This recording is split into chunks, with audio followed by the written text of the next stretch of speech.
E aí pessoal, tudo bom? Eu sou a Ana e eu vou revisar com vocês a matéria de Geometria Espacial para a E do primeiro bi. Espero que o vídeo ajude vocês e se tiverem qualquer dúvida podem colocar lá no nosso site. Bom, para começar, existe ponto, existe reta e existe plano, sendo que reta é definida por 2 pontos e plano por 3 que não são colineares. Quanto à relação entre duas retas podem ser concorrentes entre si, podem ser paralelas entre si, podem ser reversas, que é quando um plano não consegue contê-las, porque afinal o plano não faz curvas, e também podem ser ortogonais, que é quando elas são reversas, mas formam um ângulo de 90 graus entre si.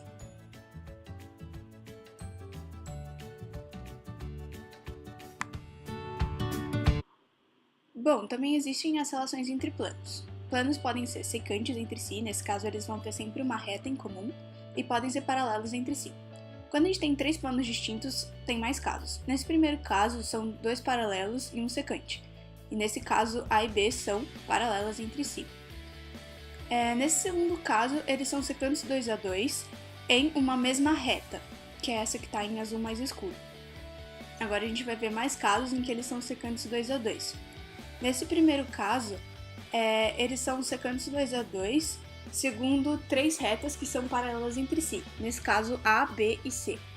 A primeira e a segunda imagem são as mesmas, só que vistas de ângulos diferentes. Bom, aí nesse terceiro caso, eles são secantes 2 a 2 segundo 3 retas que são concorrentes em um mesmo ponto. E da mesma maneira, a mesma imagem, só que vista de 2 pontos de vista diferentes.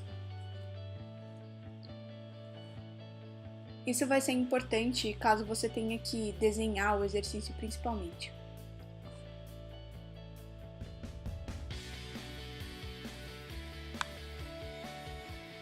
Bom, também existem as relações entre reta e plano. Uma reta pode estar contida num plano, pode ser concorrente ou secante ao plano, e também pode ser paralela ao plano. Aqui embaixo a gente tem 2 casos muito importantes. Primeiro, reta perpendicular a um plano. Quando a reta é perpendicular ao plano, a gente diz que ela é perpendicular a qualquer reta que esteja contida no plano e passa pelo pé da perpendicular. Isso vai ser muito importante para resolver alguns exercícios.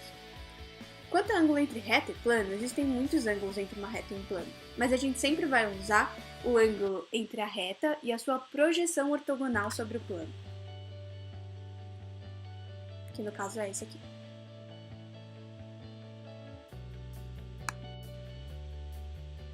Agora, uma das coisas que eu diria que é a mais importante da matéria, o teorema das 3 perpendiculares. Bom, aqui a gente tem um plano, a reta A contida no plano, a reta R perpendicular ao plano, e uma outra reta B que passa pelo pé da perpendicular e é perpendicular a A. O teorema das 3 perpendiculares diz que qualquer reta que eu traçar que passar por esse ponto M, que é de intersecção entre A e B, e passar pela reta R, vai formar um ângulo de 90 graus com A.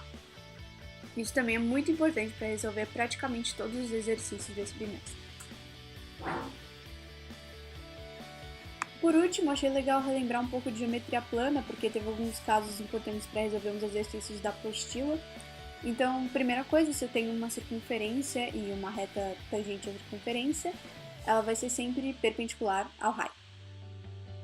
Segunda coisa, o arco capaz. Todo o triângulo contido em um semicírculo vai ser um triângulo retângulo.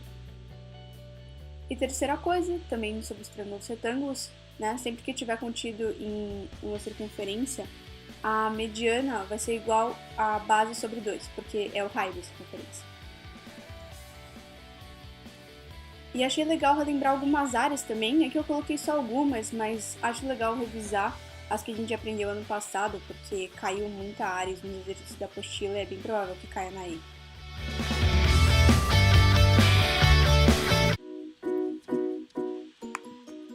Então agora eu vou resolver o exercício 23 da apostila, tá na página 29. O enunciado diz assim: a projeção ortogonal de um ponto P sobre o plano alfa é o centro O de um círculo que está em alfa. Se AB é uma corda deste círculo, os triângulos PAB, OAB e POA têm respectivamente 2 sais de 3, raios de 3 e 3 metros quadrados, quanto mede o raio do círculo?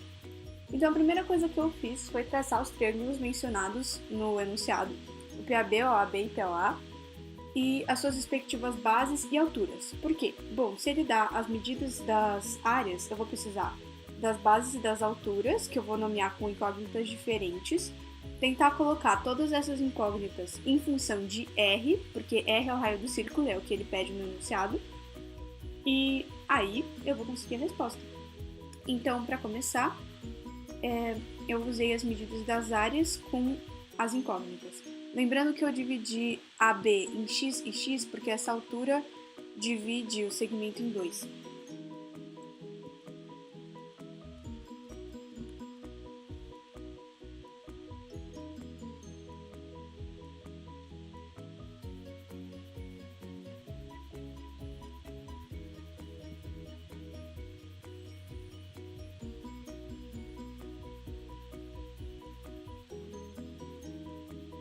Bom, usando essas equações, eu achei h em função de x, b em função de x e a em função de r.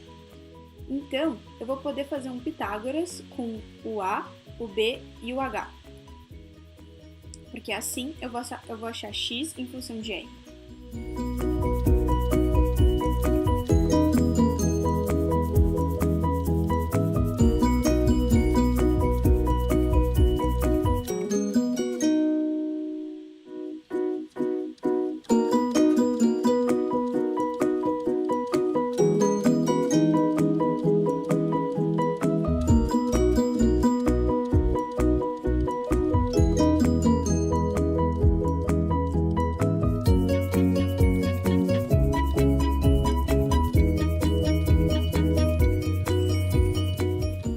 Pronto, encontrei que x é igual a r sobre 2.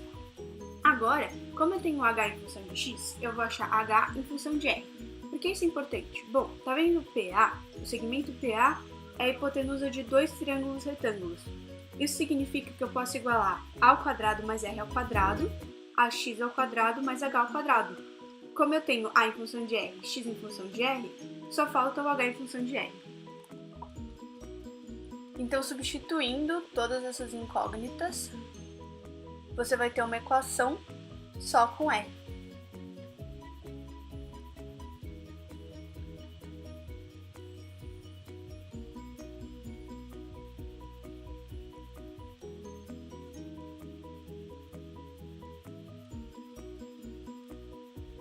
E pronto, R é igual a 2 metros. Bom, o exercício 74 da apostila diz assim: a projeção ortogonal de um ponto P sobre um plano alfa é o centro de um triângulo equilátero ABC de 6 metros de lado que está em A. Se PA forma um ângulo de 30 graus com alfa, qual a distância entre P e alfa? Bom, qual que é o ângulo entre PA e alfa? Isso, o ângulo entre PA e a sua projeção ortogonal sobre alfa. Então ali a gente tem 30 graus. O que é importante lembrar dos triângulos equiláteros? Bom, se esse é o ponto médio do triângulo, é o centro de um triângulo equilátero, então isso aqui é a altura. E é importante lembrar que a altura dos triângulos equiláteros também são bissetrizes e mediatrizes, então elas dividem o ângulo e a base em duas partes iguais, além de formarem um ângulo de 90 graus com a base. Então a gente pode concluir que divide a base em duas partes iguais, que é 3 e 3, e que ali a gente também tem um ângulo de 30 graus. Então, eu posso descobrir aquele segmento que eu chamei de y com cosseno de 30. E, descobrindo y, eu consigo descobrir x com tangente de 30.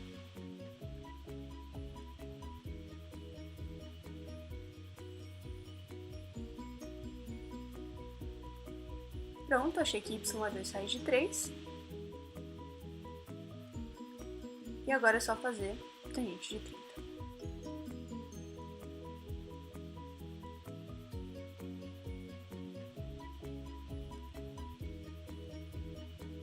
Pronto, x é 2 metros. Então é isso, pessoal. Boa sorte para vocês, boa prova. Muito obrigada pela atenção, espero que tenha ajudado vocês. E qualquer dúvida podem ir lá no site do ARPA. Até a próxima!